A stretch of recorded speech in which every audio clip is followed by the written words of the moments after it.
मुख्य चिकित्सा अधिकारी डॉक्टर जयंत आहूजा ने बताया कि हरियाणा सरकार स्वास्थ्य विभाग आयुष्मान भारत पीएम जय चिरायु योजना के अंतर्गत प्रदेश के सरकारी अस्पतालों की भागीदारी को बढ़ावा देने तथा मेडिकल एवं सर्जिकल पैकेजों के अत्यधिक उपयोग पर नियंत्रण करने हेतु महत्वपूर्ण निर्णय लिया है। सरकार ने 5 अतिरिक्त मेडिकल एवं सर्जिकल प्रक्रियाओं को जो पहले निजी एवं सरकारी दोनों अस्पतालों में उपलब्ध थी, अब केवल सूचीबद्ध सरकारी सार्वजनिक अस्पतालों के लिए आरक्षित कर दी है। इनमें phaco emulsification, IOL, abdominal hysterectomy, COPD का तीव्र प्रकोप उपचार, गंभीर निर्जलीकरण के साथ तीव्र गैस्ट्रोएंटेराइटिस तथा बिना CBD एक्सप्लोरेशन के लेप्रोस्कोपिक केलेरेसिस्टेक्टोमी शामिल है। उन्होंने बताया है कि इसी क्रम में हरियाणा सरकार ने 11 सर्जिकल, ऑर्थोपेडिक एवं ENT पैकेजों को भी केवल सूचीबद्ध सरकारी अस्पतालों के लिए सुरक्षित किया है। इनमें टोटल नी एवं हिप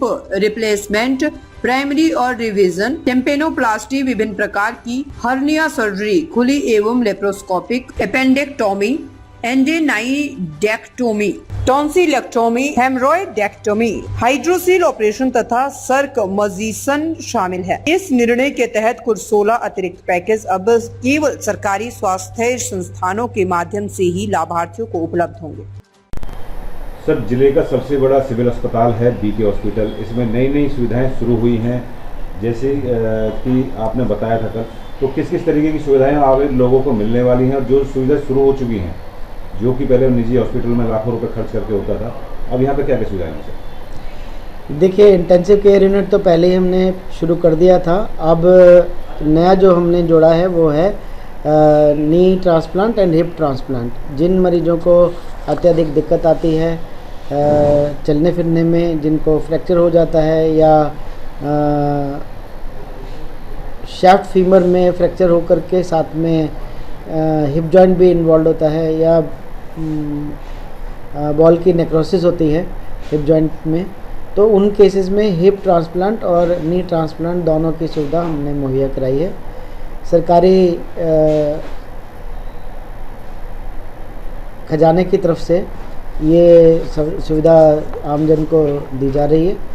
जिन पेशेंट को अगर हिप या नी ट्रांसप्लांट हमारे जो डॉक्टर्स हैं वो इवैल्यूएट करते हैं, अगर उनको ज़रूरत होगी तो यहाँ पे फ्री ऑफ कॉस्ट किया जाता है। तो क्या कोई कैटेगरी निर्धारित की गई है? क्या एज लिमिट, जैसे कि BPL हो, SC हो, कर्मचारी हो, कोई ऐसी गाइडलाइन है?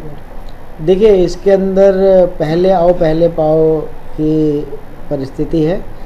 जो भी मरीज जिसको रिक्वायरमेंट है उसको हम ये सुविधा देते हैं, और इवैल्यूएशन जो है हमारे गवर्नमेंट के डॉक्टर्स करते हैं। हमारे गवर्नमेंट के डॉक्टर सारे ट्रेंड हैं। तो सर, बात करें तो इसमें जैसे आपने बताया कि फ्री ऑफ कॉस्ट है, इसके अलावा फ्री ऑफ कॉस्ट के अलावा कोई और जैसे हिडन चार्जेस वगैरह होते हैं कि भाई उसके बाद वो चार्जेस उनसे ले जाएं, कुछ एक छोटा सा अमाउंट या कुछ भी इस टाइप कुछ? आयुष्मान भारत की जो स्कीम है उसमें गवर्नमेंट ऑफ हरियाणा को गवर्नमेंट ऑफ इंडिया से फंड आता है, और आयुष्मान का जो पैकेज है वो प्री बुक करना होता है, और वो ऑनलाइन पोर्टल उसका बना हुआ है आयुष्मान भारत के अंदर। जो अंत्योदय परिवार हैं या जो BPL परिवार हैं जिनके पास आयुष्मान कार्ड है, उन मरीजों में आयुष्मान कार्ड यूज़ होता है।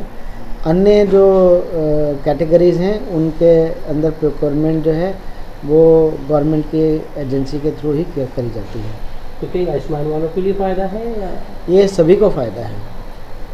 हरियाणा का निवासी ज़रूरी है या कहीं का लोग? इसमें निवासी हिंदुस्तान का होना चाहिए। भारत का कोई भी निवासी जो जिसको परिस्थितिवश कोई ऐसी बीमारी हो गई है जिसके कारण नी या हिप रिप्लेसमेंट करने की ज़रूरत पड़ रही है, या किसी हड्डी के अंदर रॉड लगाने की ज़रूरत पड़ रही है, या प्लेटिंग करने की ज़रूरत पड़ रही है, वो सभी तरीके की सुविधा जो है वो सिविल अस्पताल में मुहैया कराई गई है निःशुल्क। निःशुल्क।